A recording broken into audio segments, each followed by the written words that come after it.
හිරු කුමරු ආදරේ ගෙනල්ලා කතාවට ආදරේ කරන ඔයාලව මම ගොඩක් ආදරෙන් පිළිගන්නවා. මම අද කතා කරන්න යන්නේ හංසනා දිනෙත් මින් වැරදි නෑ කියලා දැනගන්න විදිය. දැන් හංසනා දිනෙත් මින් එක්ක හොඳටම තරහ වෙලා ඉන්නේ.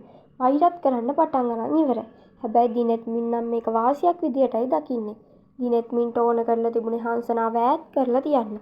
ඒකට හේතුව තමයි තමන්ගේ හතුරු නිසා හංසනාට කරදරයක් වෙයි කියලා බය වෙලයි හිටියේ.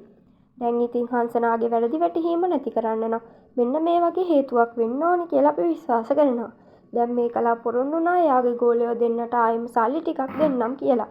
ඉතින් හංසනා හිත නිදහස් වෙන්න කියලා පන්සල් යනවා. නැන්දයි තාත්තයි යාළුවයි එක්ක. ඒගොල්ලෝ පන්සලට යන හරිය පාළු හරියක් තියෙනවා. තවත් කිව්වොත් කනත්තක් තමයි. ඒ හරිය තියෙන්නේ. ඊට පස්සේ ඔතෙන් තමයි බෑග් එකකුත් අරන් මේකලා අර මැරියෝ දෙන්න මුණ ගැහෙන්න එන්නේ.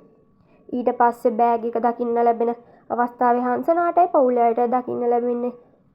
ළඟට හංසනාට අඳුර ගන්න පුළුවන් වෙනවා මැරියෝ. ඊට පස්සේ හංසනා කල්පනා කරනවා මේ මේකලා මැරියොන්ට සල්ලි දෙන්නේ මේ මැරියෝ මේකලාගේ කියලා දිනෙත් මින් අදාළ නෑ කියලා. ඊට පස්සේ තමයි හංසනාට තමන් කරපු වැරද්ද වැටහෙන්නේ. මේ වගේ වීඩියෝස් බලන්න කැමති ඔයාලා මගේ channel එක subscribe කරලා, comment කරලා, like කරලා, share කරන්න කියලා මම ආදරෙන් ඉල්ලනවා.